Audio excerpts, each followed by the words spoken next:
Well, hello and welcome to May's Aging Well. I don't know about y'all, but for me, this spring is just really racing on by, and I'm trying to enjoy every moment of it.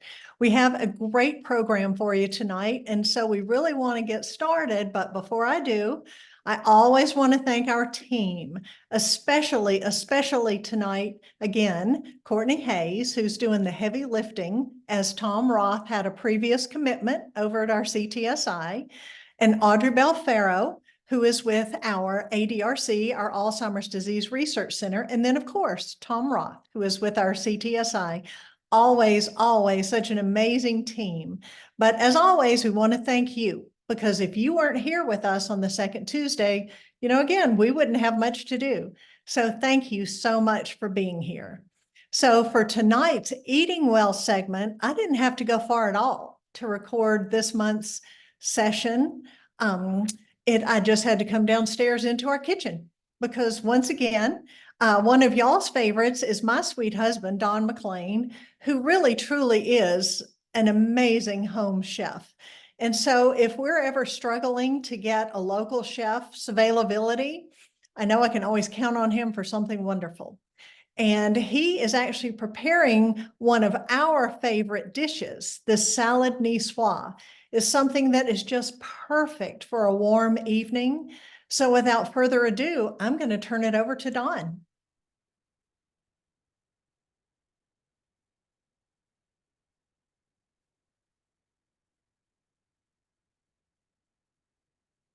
Okay, if y'all are counting on me to do the cooking session, you really don't want me to be doing the cooking session.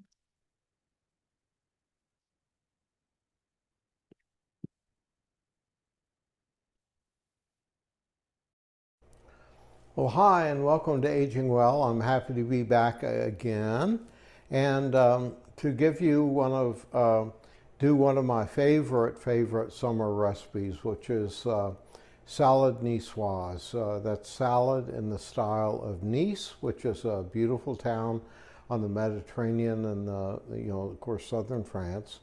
And the basic ingredients of salad niçoise are green beans, tomatoes, potatoes, hard-boiled eggs, tuna, olives. But it's another one of those recipes that you can bend to your own desire. And I'm sure some Frenchman would kill me if I said that you could put asparagus instead of the green beans. But it's whatever you have, and there's a lot of flexibility here.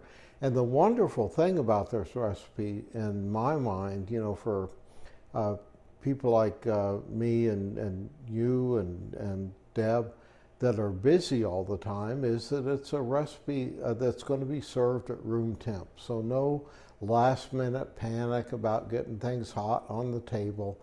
All of the vegetables, the potatoes and green beans are going to be served at room temperature. So it's easy to put together. So the first thing I'm going to do is hard boil the eggs, and I'm sure you have your favorite way of hard boiling eggs that there's no match to and anything else. But my favorite way is to cover them with water, in cold water, and then bring them to a boil. And once they're at a good rolling boil, just cover, take off the heat, and let them sit. That makes it easy. It's a lot more forgiving. And putting them in cold water initially is good because there's air, in the inside the egg, and it's going to allow that air to slowly bubble out through the shell. Because if you drop an egg into boiling water, all that air is going to expand very rapidly, and that's where you get cracks and white leaking into your water. So I'm just going to put these on to boil, and once they're at a full rolling boil, I'm going to cover them and let them sit for 10 to 12 minutes. 10 to 12 depending on the size of the egg. If you want jammy eggs, you could do 9 minutes. So I'll do that now. Now this is going to be served with a nice vinaigrette, and you can use your own favorite recipe. It can be vinegar and oil. It can be very simple. It can be a bottle if you want of nice vinaigrette. What I've done is already put in a couple of tablespoons of oil, olive oil, and I'm going to put in 1 part of red wine vinegar to that, to the 2 parts of the olive oil, and crunch in a clove of garlic,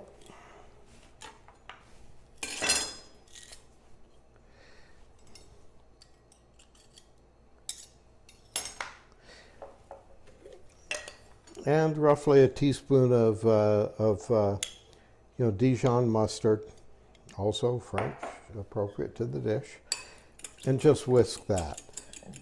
But like I said, this can be anything you want. You can add a favorite herb, etc. to that. So, okay, so while the eggs were boiling, I have gotten another pot of water boiling, and I'm going to cook the potatoes and the green beans, and these can be cooked either separately or together. Together saves a little energy. It's a good thing to do. And these are little potatoes about the size of golf balls. If you get the little tiny ones, they may take less time.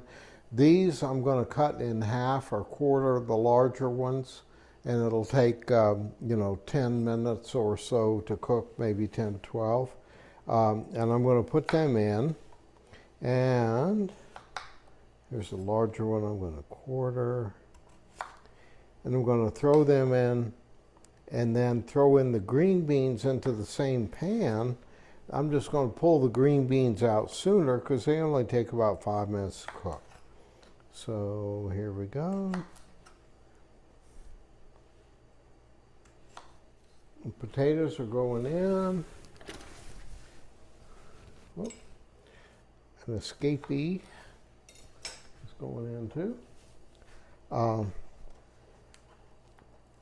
And I'm going to put the green beans in. Like I said, any green vegetable that you like, snap peas would work. You just cook them very briefly. Asparagus is wonderful. If you'd rather, put it in the oven and bake it, that's good too. But green beans is the classic, so we're going with that.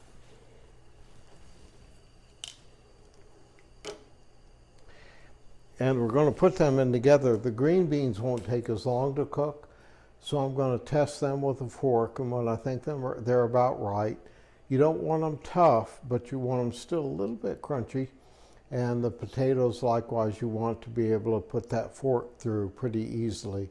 So I'm going to pull the green beans out when they're done, and I'm going to chill them, run some cold water on them while the potatoes continue to cook, and when they're ready, I'm going to do the same to that. And then they can just sit at room temp until you're ready to put the salad together.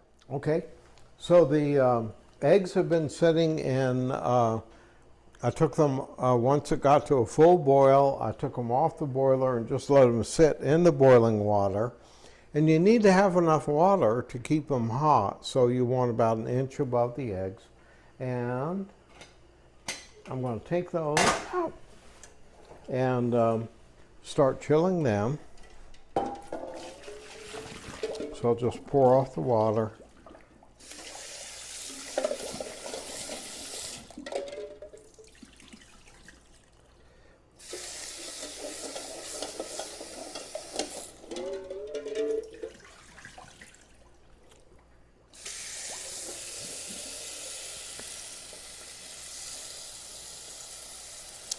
And then just let them sit to cool off in the water. And it turns out my green beans are now done. I tested them with a fork, so they're ready. And so I'm going to pull them out, leave the potatoes behind, because they're going to take a little longer to cook.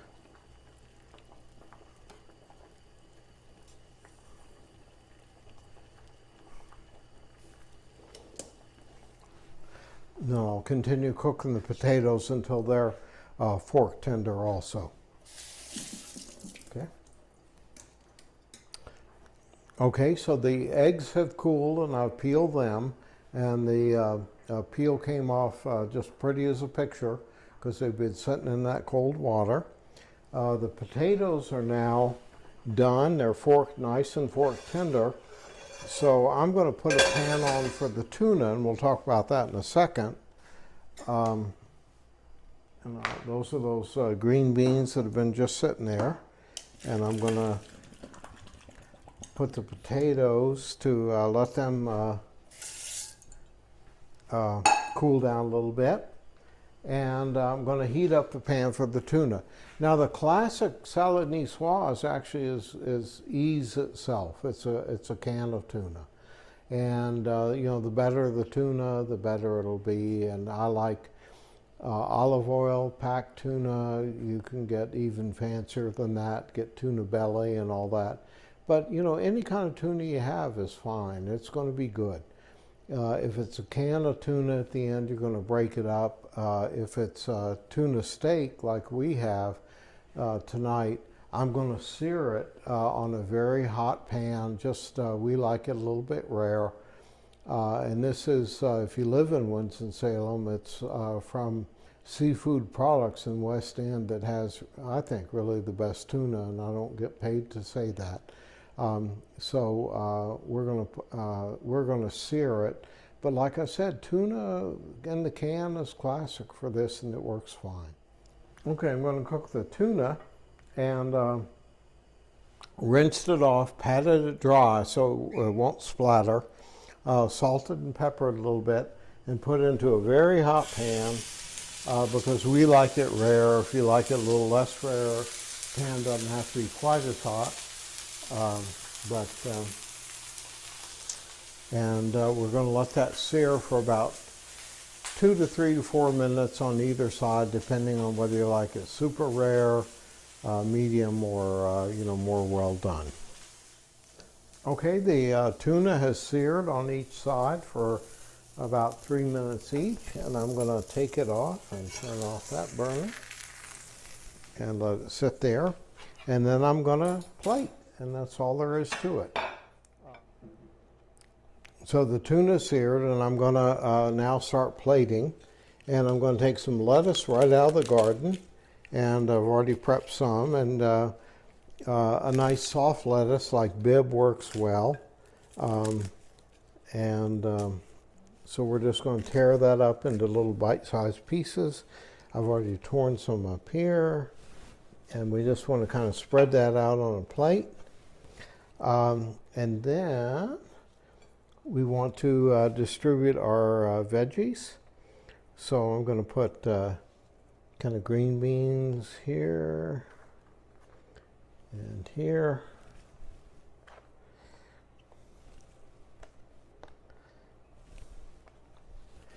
And some of our nice potatoes here.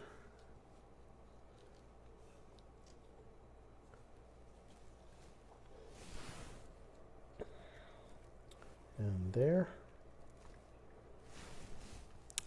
And then you want tomatoes.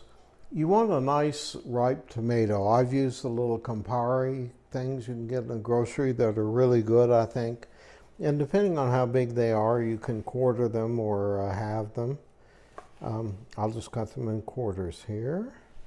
And the number of potatoes and tomatoes and green beans is really suited to how many you're cooking for, and you know, how many, how big your appetites are. And I'll put that kind of radially around the center. And here we go with the non-classic. I really like onions, and onions aren't a classic part of salad niçoise, but I'm going to put some on because everything's better with onions.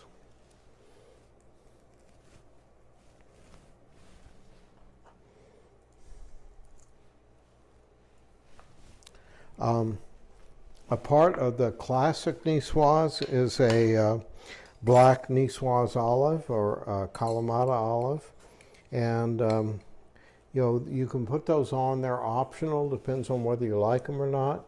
I like them, Deb doesn't, so we're going to put them on one and not the other.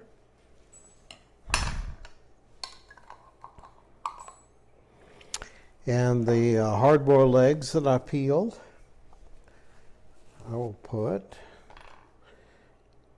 have them perfectly cooked.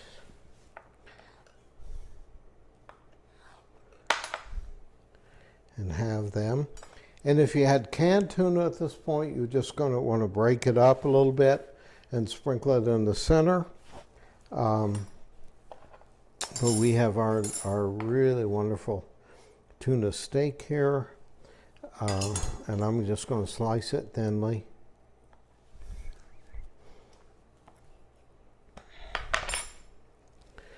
I'll put some of that in the center.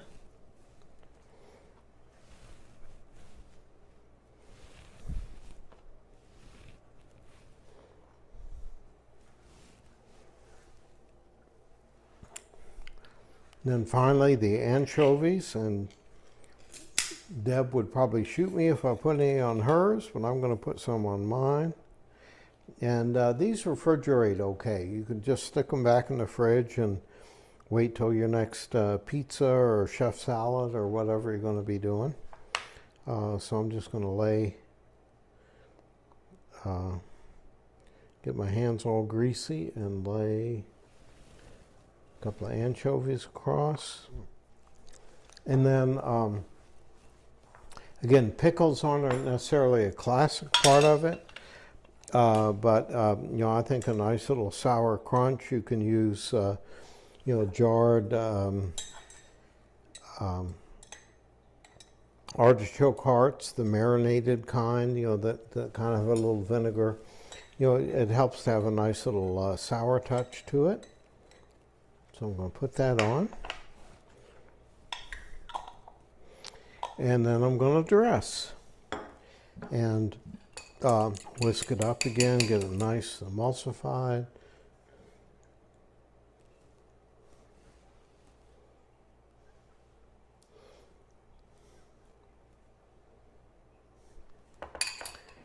And there you have it. Salad Niçoise.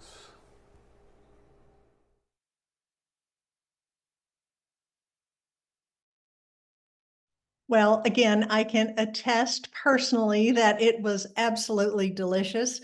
And I mean, everything on it is totally healthy. And so you can have a delicious, warm weather, guilt-free meal. And you saw that it really did not take that much time. I'm just glad that you didn't ask me to do the demonstration. So anyway, after we've had our wonderful meal, and it's time to just relax further with some gentle yoga. Ari Rubin is a holistic health provider. She is with House Call Counseling and Healing Arts, and she is going to demonstrate her gentle yoga for us. So Ari, the floor is yours.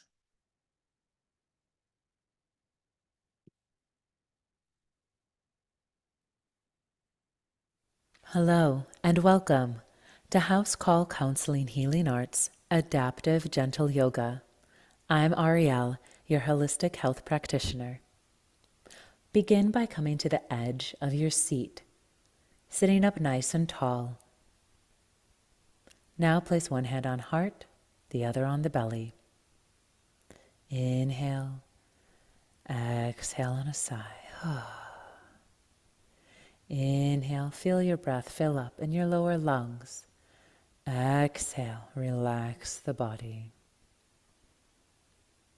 Inhale again, and exhale, letting go of any tension.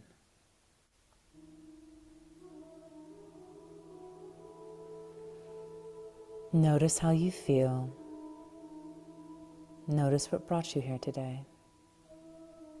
Now drop chin to chest, rocking head from side to side. This is an easy, gentle neck opener. If it's accessible to roll the whole head and neck, you're welcome to do so. Otherwise, just gently rock the head, the air from one shoulder to the other. May it feel good and yummy Notice your breath. Feel the gentle stretch along your neck. Coming up nice and tall, begin to roll the shoulders back a few times.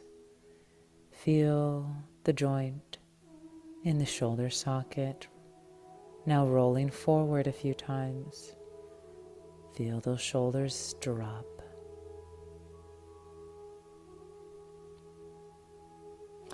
Now, drop one ear off to the side. Reach the hand down and away. Shoulder, side bend.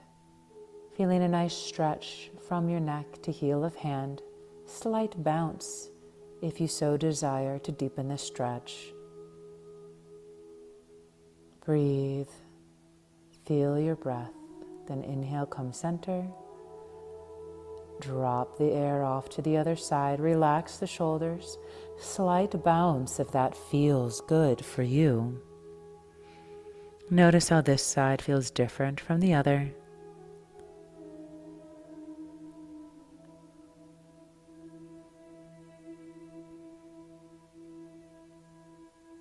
And when you're ready, inhale, slowly rise. Now I'm going to turn my chair so that you can see me profile, but stay right where you are. Readjust your own seat as you need.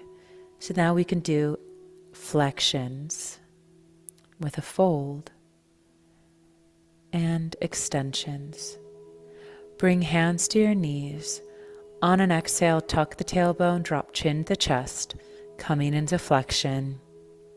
Inhale.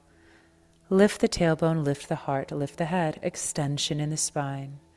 Exhale, fold. And as you continue to inhale, extend, lifting heart and chest, and exhale, fold. Notice the relationship between the base of your spine and the base of your skull.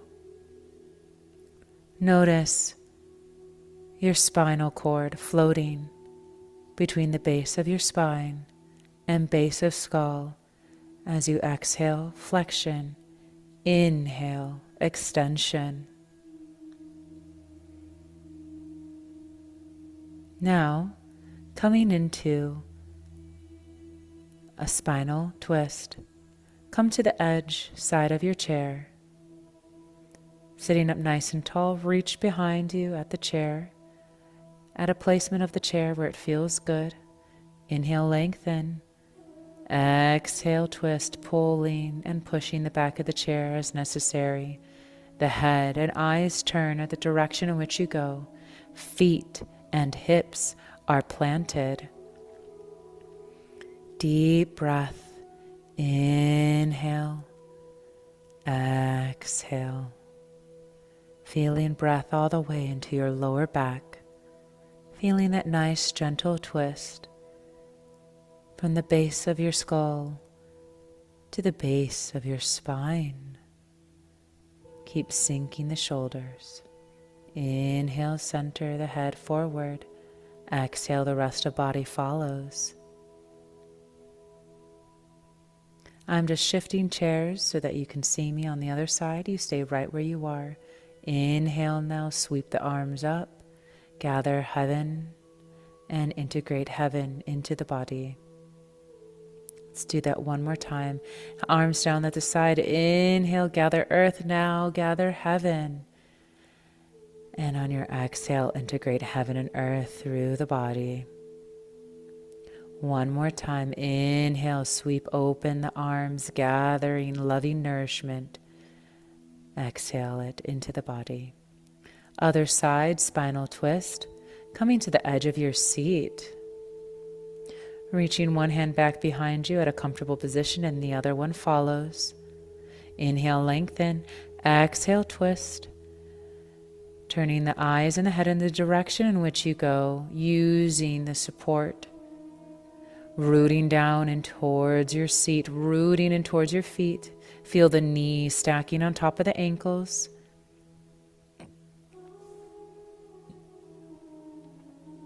length in your spine, breath into your low back. A little bit of dog spirit coming in to say hello. Inhale, turn the head forward.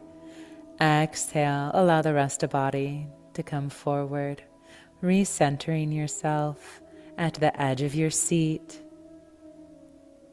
gathering earth, gathering heavens. Inhale, exhale, integrating heaven and earth into your body. Reaching the arms out again. Inhale, gathering the nourishment and medicine that you need and integrate it in towards your body. One more time, allow a gentle smile to come onto your lips and sweep in that warmth into your body. Next, come to the side of the chair and reach back the leg that dangles off the chair back behind you, coming into a supported lunge. Make sure that you're coming into a position that feels right for you, so you can feel a nice internal stretch at the groin. You can lean a little forward or go a little back. Find a space that works well for you. You can bring arms down at the side or wherever it feels comfortable for you to hold this position. Make sure to hold on to the edge of the chair. Deep fluid breath into your groin and hips.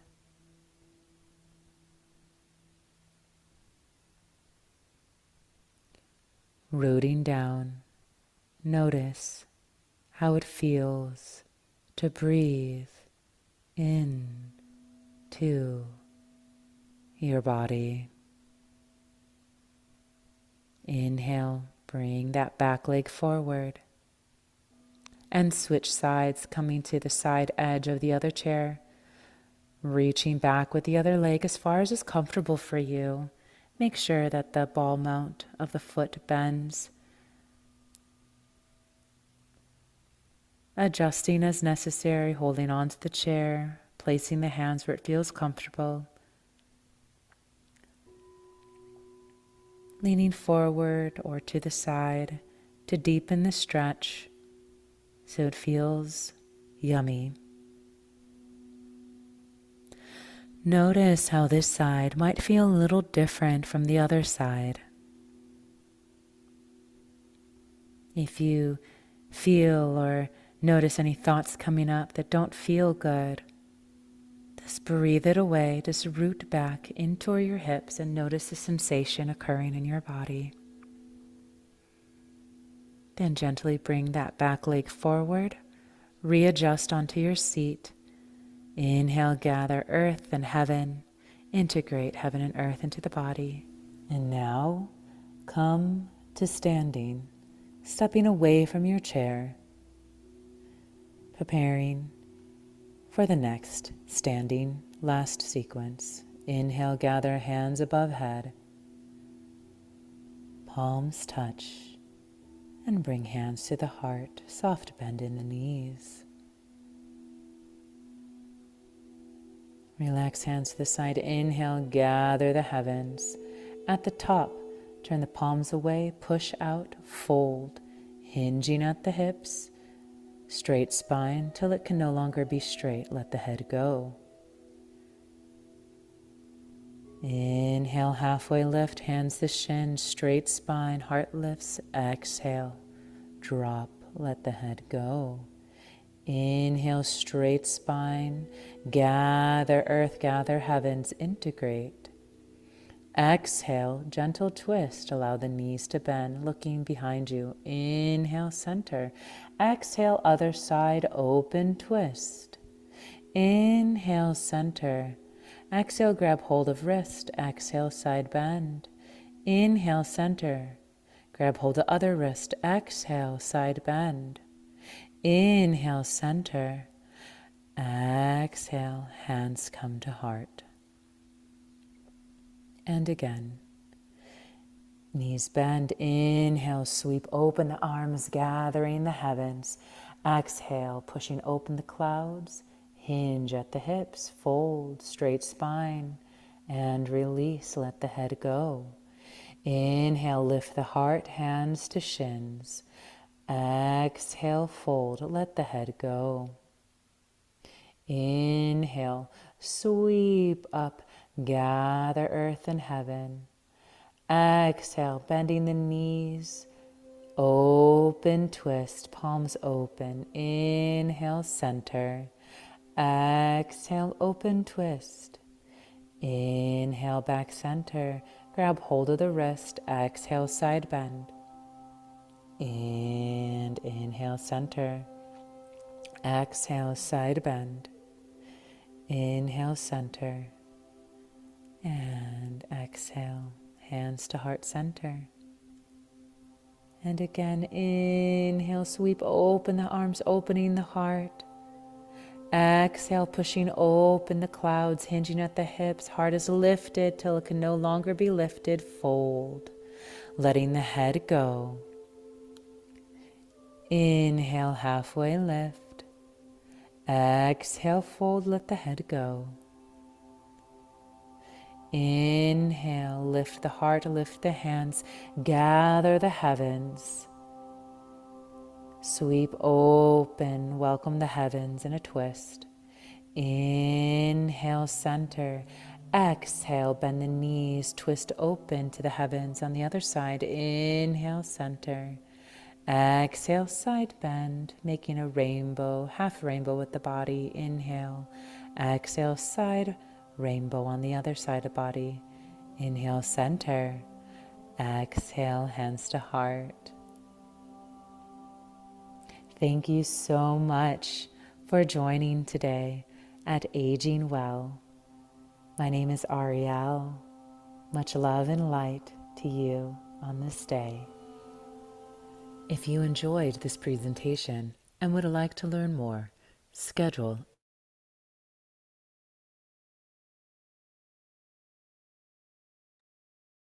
Well, I don't know about y'all, but I am totally relaxed now. Between doing those movements and hearing her voice was wonderful. The video cut off before her information was able to be shared, but just know we are sharing her complete information at the follow-up video that will be coming shortly after this is recorded and loaded onto the Wake Forest School of Medicine website. And now for our speaker tonight, Dr. Jen Thompson is a allergy specialist with the Atrium Health Wake Forest Baptist Allergy and Immunology, I hope I said that right, clinics. She is going to help us know how to deal with, can we be proactive so that we can be enjoying our spring, enjoying our pets. I noticed that every video seems to have some type of little four-legged animal. So anyway, Dr. Thompson, without further ado, the floor is yours. All right. Let me just share my screen here. There we go. All right.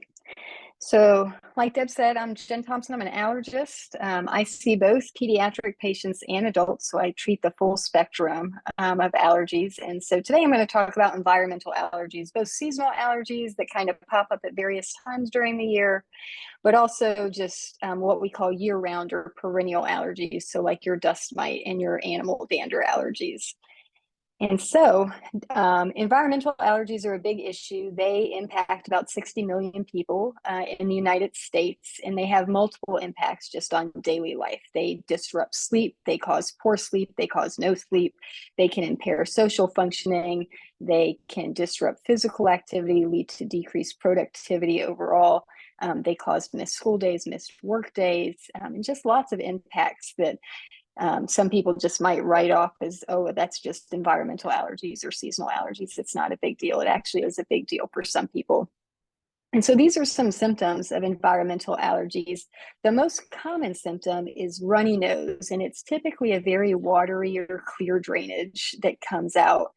Sneezing is also another common symptom, and itchy nose. So a lot of people you'll see just they rub their nose a lot, or they do this kind of thing, which is called the allergic salute. And kind of years of doing that can lead to this kind of nasal crease across the bridge of the nose. People will also get itchy eyes or watery eyes. You'll see people rub a lot, which can lead to lines underneath the eyes, and just constant nasal congestion can lead to some darkening under the eyes. Nasal congestion itself tends to be a more dominant symptom in other nasal disorders compared to allergies, but it can be present in allergies. Cough can sometimes be present, particularly if there's a lot of drainage down the back of the throat. Wheezing can also be present if somebody has underlying asthma. Typically, if somebody's not having drainage out the front, we likely won't attribute just solely postnasal drip or throat clearing to allergies. And so there's two different types of allergies, and you can have both. So there's seasonal allergies, and then there's what's called perennial allergies, or kind of symptoms that could be year round. So your seasonal allergies are what people think of as your springtime allergies or your fall time allergies, and those vary based on time of year. And so when we talk about springtime allergies, that's kind of at the end of February, early March in this part of the country. And then it goes until the first frost, usually in late November, early December. And people who only have seasonal allergies, they tend to have minimal symptoms during the colder months, just because trees, grasses, and weeds aren't pollinating then. On top of that, though, you can have these perennial allergies, which are typically things like dust mites, animal dander, indoor mold, and those happen throughout the year. They do tend to be less dominant during the colder and less humid times of the year, but people typically will still have like wintertime symptoms with perennial allergies.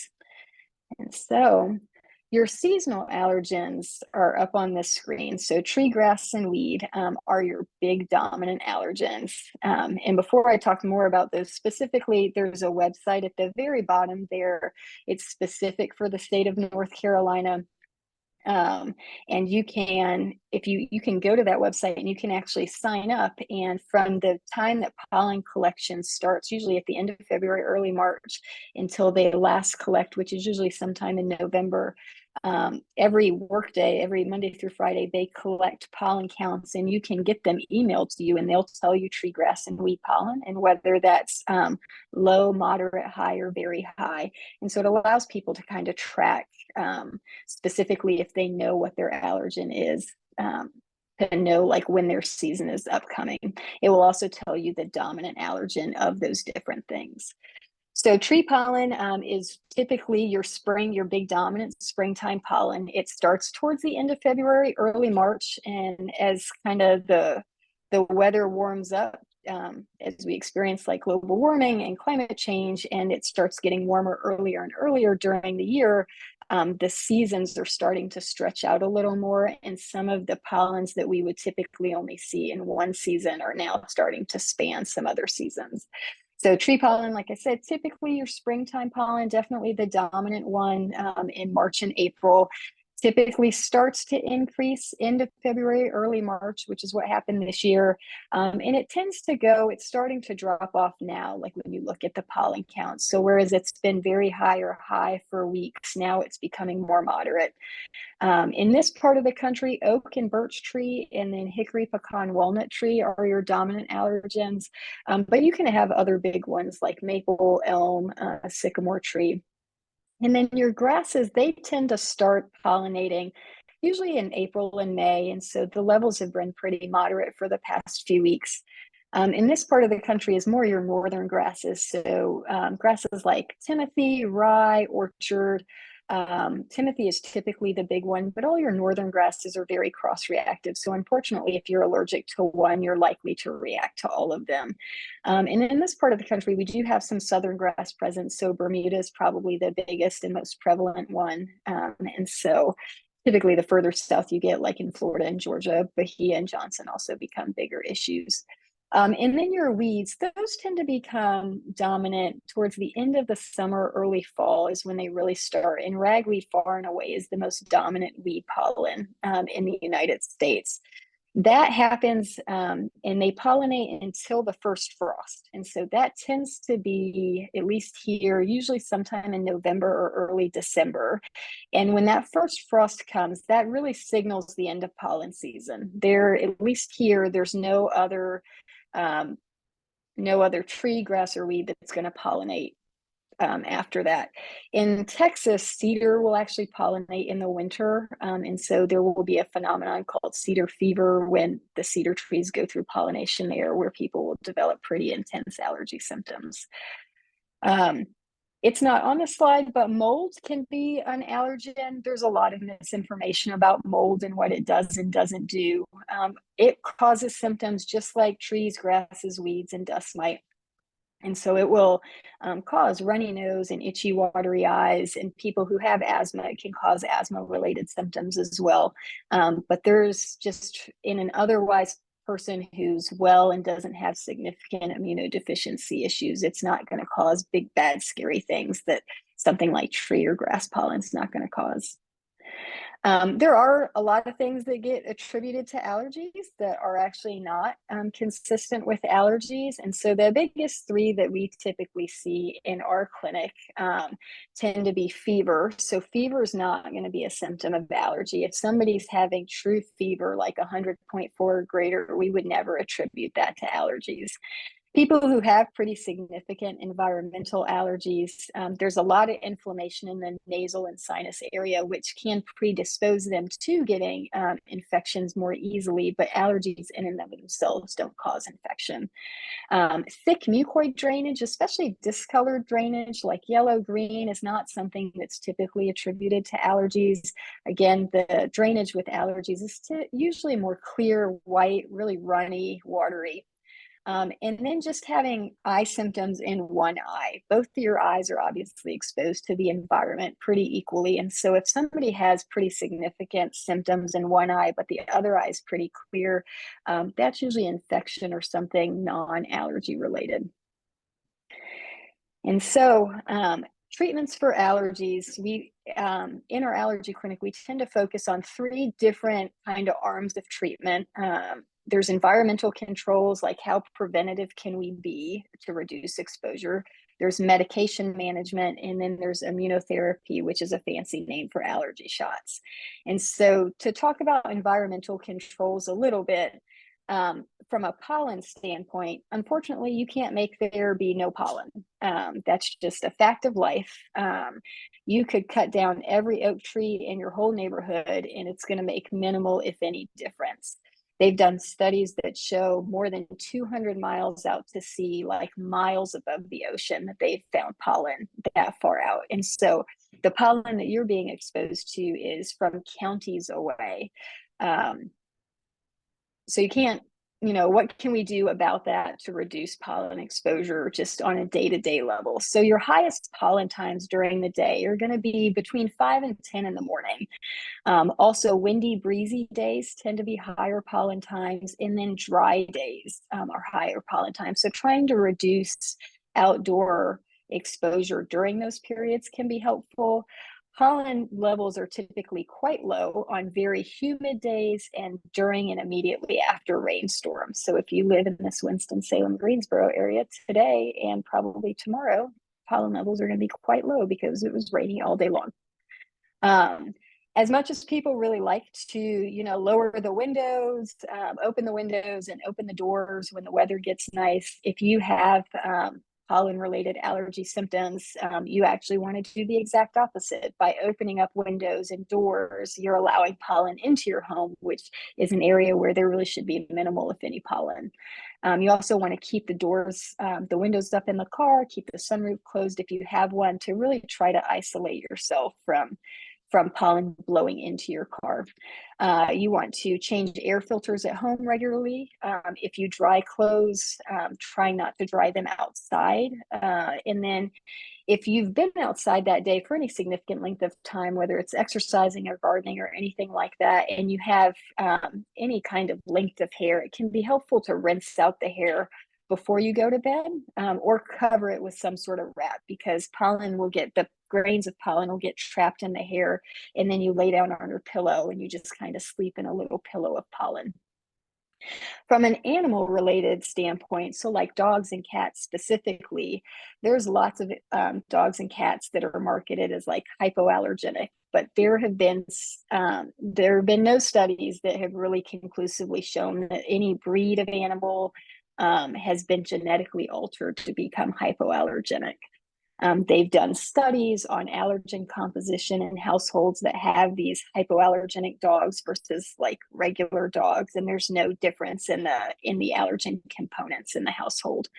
The allergen from animals comes from the saliva, it comes from the urine, and it comes from the skin flakes. So it's not on the hair. So the length of the hair doesn't matter either. Long hair, short hair, none of that matters from an allergen standpoint.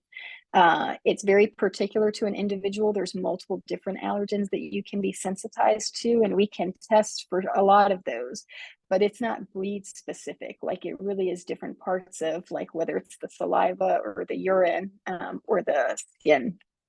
For some people, there are some people who are only sensitized to a very specific part of the dog, and it's just a prostate antigen. And for those people, having a female dog can be beneficial. It's rare that we would recommend somebody like get rid of an animal. They would have to have like really bad, poorly controlled asthma that's causing exacerbations. And so we really try to focus on what can we do to lessen the dander exposure in the home. And one of the biggest things that you can do, although most people don't do this, is try to keep the animal out of the bedroom, because people's biggest exposure tends to come from their own bedroom. If they are going to be in the bedroom, which again, most people do have them in the bedroom, having allergy covers like on the mattress, but also on the pillow before you put the pillowcase on. Vacuuming any carpeting regularly can be helpful too. Sweeping and mopping floors to eliminate some of the dander. But even removing an animal from the home, it takes about 6 months before the dander levels the allergen levels would drop back to what they are in a non-pet containing home. From a dust mite standpoint, that's probably one of the biggest like year-round allergens. Dust mites are tiny microscopic allergens. You can't see them with the naked eye. They live in mattresses, pillows, carpeting, upholstered furniture, and also stuffed animals, which tends to be a big problem in little kids.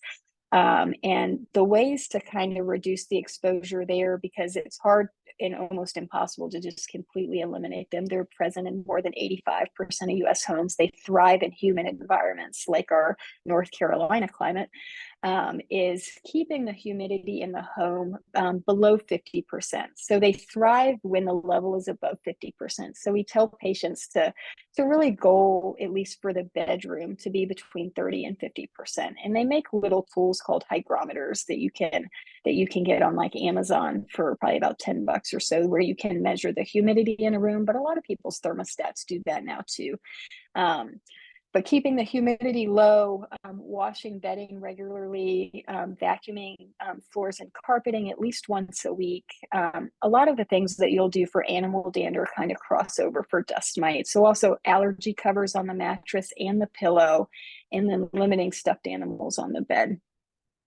From a medication standpoint, medicines, they're symptomatic treatments. Like they don't do anything for the underlying cause. So they're not changing somebody's immune system. First line therapy is typically with either a nasal steroid spray or a nasal antihistamine. So examples of your nasal steroid spray are things like Flonase or Nasonex or Nasacort, or the generics of any of those. Examples of nasal antihistamines are like Astelin and Astapro. Nasal antihistamines are really good for most allergic symptoms. So congestion, runny nose, itchy nose, sneezing, those symptoms. And they work pretty quickly, usually within 30 to 60 minutes. And you can use those twice a day. Astelin, which is one formulation of that medicine, for some people has a really bitter aftertaste for about 30 to 60 minutes afterwards. And it's to the point where it's just not palatable and they can't use it. There's a different formulation called Astapro that is more, it's sugar-based and much better tolerated.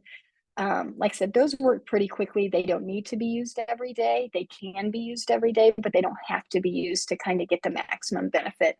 Nasal steroid sprays are really good from a congestion and runny nose standpoint, but they do really need to be used kind of every day during somebody's allergy season. So they take about 10 to 14 days of using daily before maximum efficacy is reached.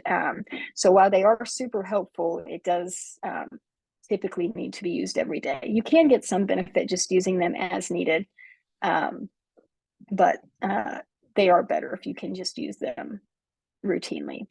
Oral antihistamines, so like your Zyrtec, Allegra, Zysol, Claritin, those are good add-on medicines, but typically they're not the primary treatments.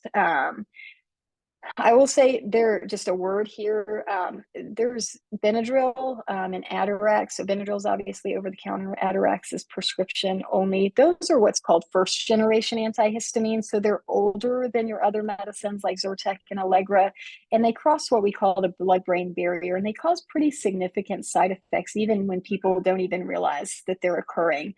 And so we never recommend Benadryl anymore to treat environmental allergens. They're just such better medicines. And there's some evidence coming out that first generation antihistamines like Benadryl can, for some people, can increase the risk of dementia. And so we really try to avoid that particular medicine. And there's nothing that that's going to do for you from an allergy standpoint that something like Zyrtec or Allegra isn't going to do. And then just from a nasal spray, there's also Afrin, which is over the counter. And what that does is it kind of causes the blood vessels in the nose to constrict, and it's really good at decreasing congestion. The issue is you cannot use that medicine long term. There's a warning label on there. It says do not use for more than 3 days. That's legitimate. If people use it for significantly longer than that, you can get really bad rebound nasal congestion. Like your body will basically just stop decongesting itself for a period of time, and people can be really miserable if they use it long term. So the only time we really use that is if somebody has really significant congestion to the point where with the nasal sprays that we're actually trying to get them to use are just kind of running out the nose because it's so blocked. So using Afrin for a couple days, 2 or 3 days, and then like 20 minutes later using the nasal sprays that we actually need them to use long term can be helpful. The other thing I'll say is you don't need to cycle between antihistamines, and so they don't like lose efficacy over time. So you don't need to switch from like Zyrtec one season to Allegra another season. Like just pick one. You can get the generics of any of these typically at big chain stores like Walmart, Sam's, Costco, or even on Amazon. You can get big bottles of these, usually like 200-300 pills for like $10 to $15. And then there's ocular antihistamines, and those are like eye drops, allergy eye drops. So Pataday is a big one now that's over the counter, and it's in 3 different strengths. And you can use, depending on what strength you get, you can use it once or twice a day. It's really helpful for eye symptoms. It works really quickly within minutes. You don't have to use it every day. You can just use it if you're having eye symptoms. And one of the things that I've had an eye doctor teach me is that if you keep it in the fridge, which is totally permissible, it can, the cooling effect when you use it can also provide some symptomatic relief. And so then we just briefly talk about allergy testing, like when is it time to test and how is testing done? So when is it time to test is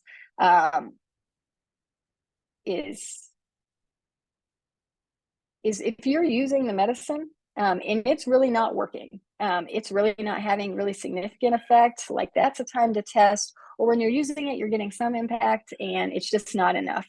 So your most allergic time in life actually tends to be late childhood through adolescence into young adulthood. And after that, it tends to stabilize. The environmental allergies do. So it'd be really unlikely in middle age or later adulthood to develop new allergies or to really have significant worsening from what it was when somebody was younger. And so if that's the case, like we typically test in those times because we want to make sure that we're treating the right thing. Like if it's not an allergy related issue, we don't want people on medicines that they don't need to be on. And so a lot of times when people come in and they're like in their 60s and 70s and they're having new onset, symptoms that are concerning for allergies, we will test them and it's negative, and it can be more of a structural issue. They can have other reasons that are causing allergens like irritants, and those aren't going to respond to antihistamines, and they need different kinds of treatment. And then how is testing done? We can either do skin or blood testing. So both of those are totally acceptable options. And so we test for all the various allergens, and it's pretty quick. It takes 20 minutes if we're doing skin testing. Typically, if we're doing blood testing, it's just a lab draw. And a lot of times the nurse will draw that in our office, or the patient will just go to the lab and get that done. We get results back a few days later. And the other thing we talk about is just allergy shots. And so these are very, very effective, but they're not a quick fix. So it's not like you're going to start a shot and get improvement in a week or two. It takes a few months to become effective because it takes years for the immune system to do this. But it's a very effective long-term treatment. So a typical course of allergy shots is usually about 3 years. But after that, most people are able to have years and decades of long-term benefit, even stopping their shots. And so, just in conclusion, environmental allergies can be problematic at any point in life, although this tends to fade with age. There are treatments available for symptoms and to desensitize somebody if needed to those things. And if treatments aren't helping, that's when testing may be indicated, or if somebody wants to proceed with allergen immunotherapy, which is allergy shots. And then I'm happy to answer any questions that anybody has on the topic or otherwise. Thank you so much, Dr. Thompson. And what we're going to do is, some people had their hands raised. If you can put your questions in the chat, then I'll be able to see those, and we will give those to Dr. Thompson and she can answer our questions. And my question was, what should we do right now? We've been living in our home for 9 years without allergy sheets on our pillowcases or on the mattress. What could I do to get rid of any dust mites that might be there? So at this point, you probably want to get like a dust mite cover. And so you want to there's a lot of reputable organizations that sell these, and you want to make sure that they're like the weave is tight enough. It should basically say like 4 dust mites, because they're very, very small. And if you get something with a really wide weave, they can just come through there. But you want to encase the mattress. So you don't want ones that just kind of sit on top of the mattress. You want ones that kind of go over the whole thing. And keep it encased there. And that will help block out like any animal dander or dust mite stuff that has kind of been in there thus far. Same thing with the pillow. That's really important. Okay. Well, someone just texted me that chat is disabled. So what we're going to do is put your questions in the Q&A. How about that? And we will figure out what's going on with the chat on another day. But for now, let's get those questions in the Q&A. And so for our pets, is there any benefit to giving our dogs, because we have 4, is there any benefit to giving them more frequent baths for their skin? So there's some recommendations that say you should bathe. It says cats and dogs. I don't know if you've ever tried to bathe a cat, but I can't imagine doing that more than once. But it said that you should do it. The recommendation is like once or twice a week. But that is difficult, I think. And I don't know anybody that bathes their animal that much. Not only that, it can become problematic for the dog because it can really irritate their skin. And so it immediately reduces the exposure, but it doesn't reduce it long term. Right. Okay. Well, so I'm not sure the hassle is worth it. Yeah, our dogs are not fond of baths, but I would do it because my husband does have asthma, and I'm kind of like a Sherman tank. I don't have a lot of these problems, but I want to be cognizant of my better half, because who's going to do the cooking segments if he gets sick? Okay, we've got a question for you. If I have dust and mold allergies, should I remove my carpet?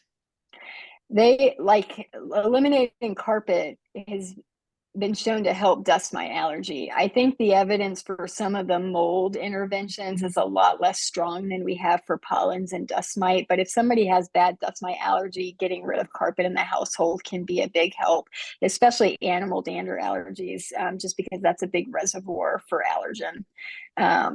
So yeah, typically that's one of the things that we talk about. It's usually a big expense, and a lot of times people can get control otherwise, whether it's with medications or allergy shots, but it is likely a intervention that will help. There's not just one intervention from a dust mite standpoint that you can take, unfortunately, that's just going to solve the issue. It's kind of all of these in conjunction with the others. And what about heavy drapes as opposed to like shutters that you have behind you?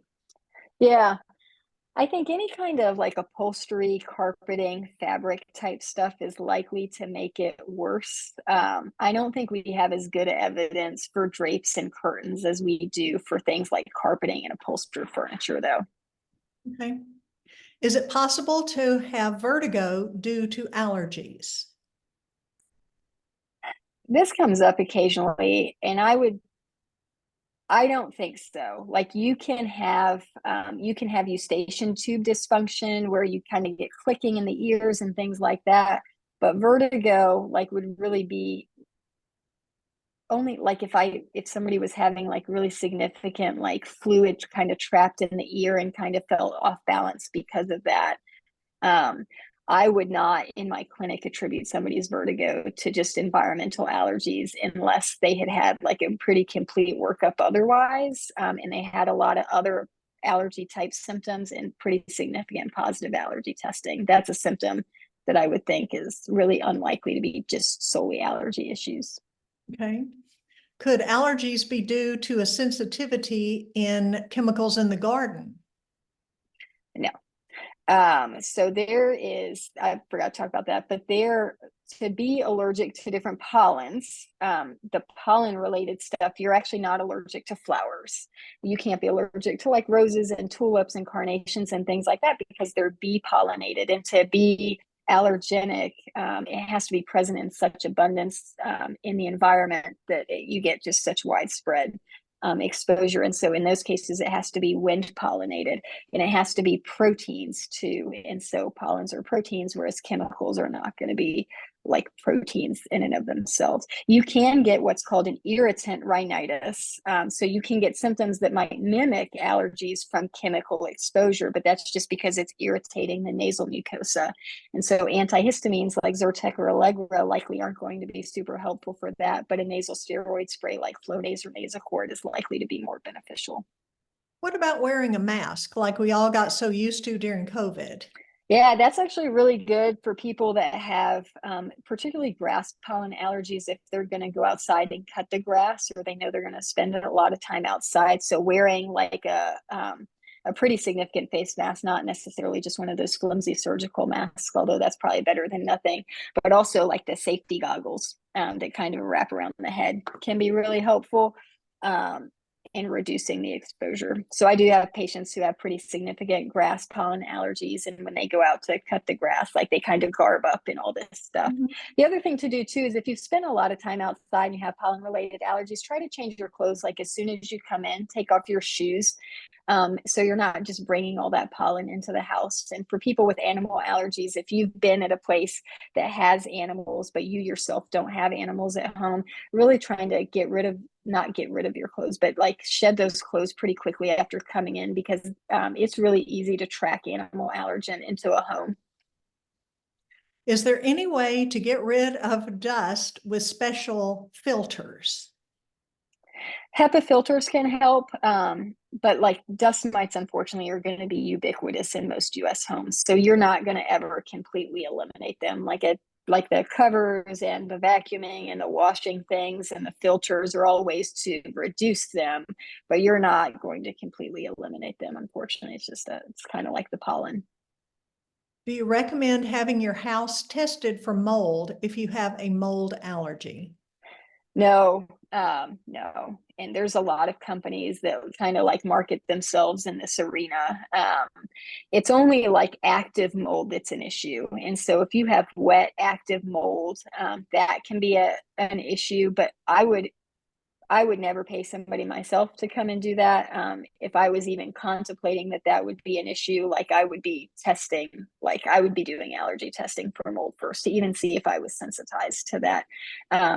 But to kind of remediate molds, you know, like you can spray it with like a bleach type spray, dry it out. But once it's dry, like that's the end of it from an allergy standpoint.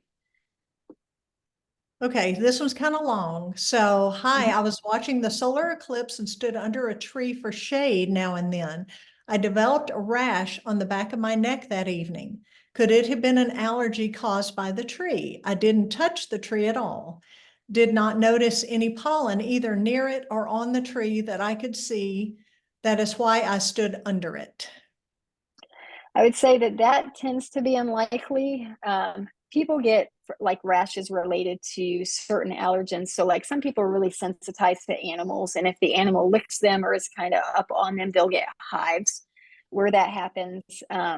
Rarely that will happen with pollens if somebody has had pretty significant pollen exposure, but typically overnight pollen exposure is less anyway. In that rash, you would really expect to last, if it was due to that, only like a few minutes to a few hours. So if it goes on longer than that, it's really unlikely to be that. And if it's anything more than hives, it's also unlikely to be related to that. Pollen itself, just because of how small it is and how minimal the just actual physical exposure is, like on the skin, doesn't tend to cause rashes, much like, unlike like animal dander is usually the big one that'll do that. Okay. Well, I thank you so very much, Dr. Thompson. This is great. You have addressed all the questions that have come in, plus one or two of my own. So thank you so much. And to everyone at Aging Well, thank you for joining us. And on June 11th, please make a date to be right back here because we've got another wonderful program all teed up for you. So until June 11th, we'll see you. Let's live well so we can age well.